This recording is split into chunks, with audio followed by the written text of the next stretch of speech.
I think one of the reasons I got into military journalism was because I regretted, and have regretted for many years, um, the fact that I didn't serve my country when I should have, in some capacity, whether I would have ended up like my neighbor whom you met, as a Vietnam era veteran, or in some other capacity.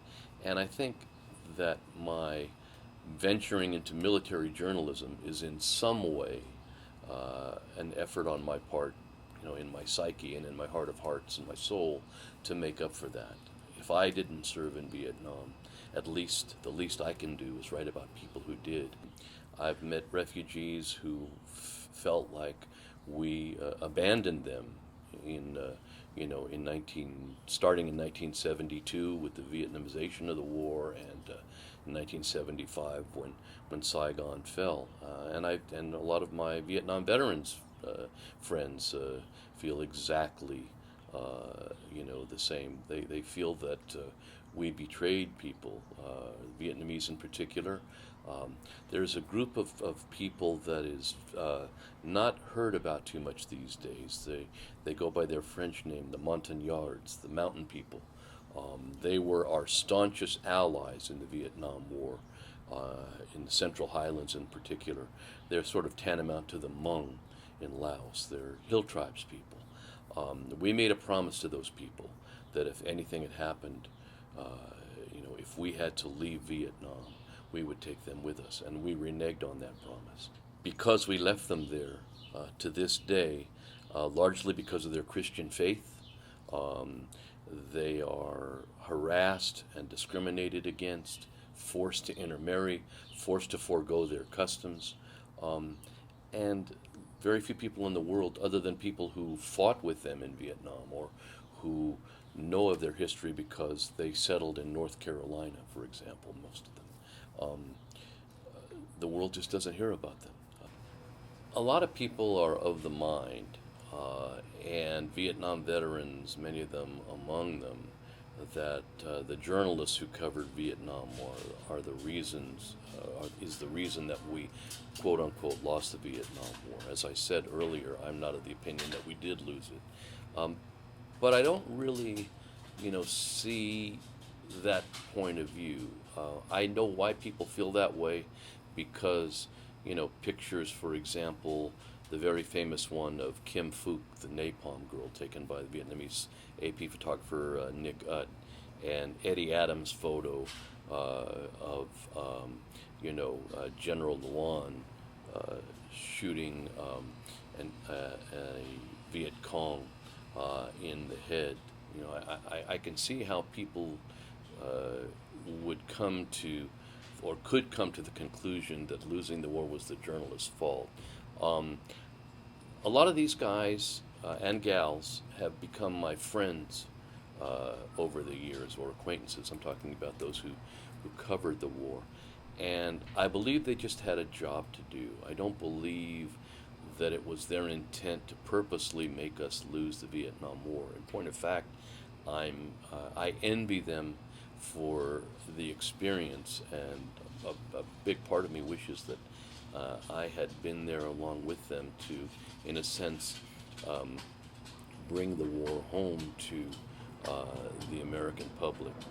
Where I think I feel a little stirring inside is the fact that after the Vietnam War was over, um, the journalists, like the soldiers, went home. Maybe they'd had it up to here with the war, and I certainly understand that. But what transpired after the war, I believe, is far worse, if not equally worse, than what happened during the war. You have basically up to about 100,000 Vietnamese, like my brother-in-law, forced to live in communist re-education camps. If you ever saw the movie The Killing Fields, which is about Cambodia, very similar things happened in Vietnam. Certainly happened to my brother-in-law. And I just wonder, where was everybody then? Yes, they were willing to report the war as they saw it, to bring it home. I wish that someone was more steadfast in telling the American public what was going on in Vietnam after we left, because I think, like me, who changed my mind, about the stance I took during the war, that of a war protester, they might have changed their minds too. My three trips to Vietnam happened in 1990, 1992, and the last time was 1995. So I have not been back recently, but my wife is from Vietnam and has friends that have gone back, family members that have gone back. I have friends who were, both correspondents in Vietnam and soldiers and Marines in Vietnam. And they have gone back, and we get pictures and emails, and we're totally blown away. Skyscrapers in Saigon, resorts, on the beaches, on the beautiful beaches in Vietnam. By the time I got to Vietnam in 1995, there was a marked change. First of all, we had just opened up an embassy in Hanoi, and I remember distinctly meeting the brother-in-law of one of my teacher colleagues. In fact, we taught ESL together in LA, and this woman happened to be my Vietnamese teacher at, dare I say it, UCLA. Uh, and she had a note for, her brother-in-law. And I was shocked in 1995 when he openly walked into the lobby, because the Vietnamese national, during the first two times I was in Vietnam, was not allowed to walk into a hotel lobby where Westerners were staying. He walked in, had a seat, and I whispered to him, "I have a letter from your sister-in-law. Shall we take a walk?" And he said, "Oh, no, things are much different now." And he asked to see the letter, and he read it right there.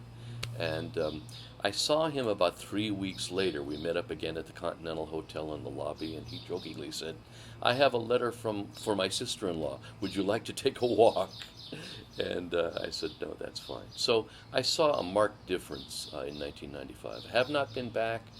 My career, I think, as an educator, well, it ended as far as the LA School District was concerned in 2012, but I'm now an adjunct instructor at Pasadena City College, and I teach when there's a need at the University of Laverne and also Columbia College, a private school that has satellite campuses on military bases, and they happen to have a campus where I served when I was in the California State Military Reserve, the unit that I had alluded to earlier.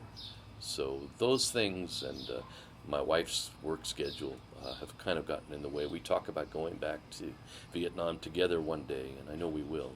It's just not in the immediate plans. Regarding my book, Distant War, that came about, Distant War, Recollections of Vietnam, Laos, and Cambodia, came about because I got to a point in my career as a military journalist, having written for a lot of different publications, some of those I mentioned earlier, and I started looking around for something to do, and I had this plethora of articles that were Vietnam related, and I thought, well, why not put them into a book? I thought I might be able to interest someone. It took a couple of years, but I did. Actually, it's been published twice. What I strove for, I think, in putting the book together was to be eclectic in my choices, and certainly the people that I interviewed and those who relate to the book seem to be appreciative of the fact that I kind of went to or wrote about or included, stories that were Vietnam related that hadn't been explored before.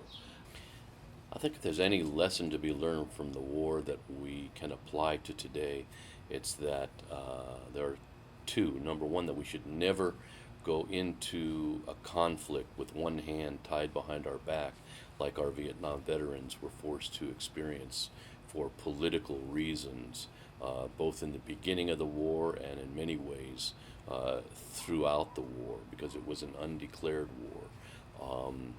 And the other thing I would say is that we should never again treat our soldiers, our Marines, our airmen, and our sailors the way that they were treated when they came home from Vietnam.